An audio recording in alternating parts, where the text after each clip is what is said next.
Cocopeat কি এবং cocopeat আমরা কিভাবে ব্যবহার করব আজকে এই নিয়ে আমি আপনাদের সাথে আছি।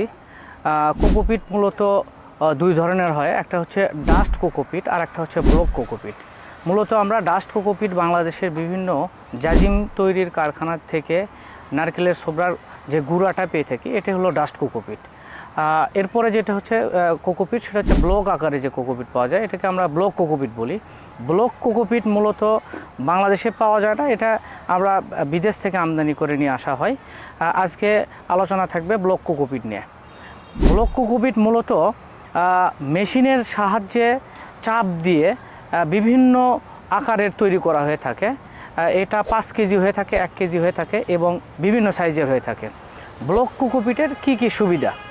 ব্লক কোকোপিট মূলত লো এসি হয়ে থাকে এবং এটা একেবারে পাউডার আকৃতির হয়ে থাকে।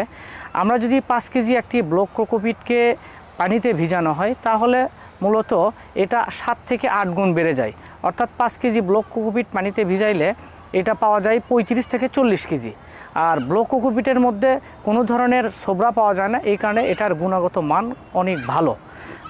কোকোপিট মূলত আমরা ব্যবহার করে থাকি বিভিন্ন ধরনের চারা উৎপাদনের এবং ছাদ কৃষিতে।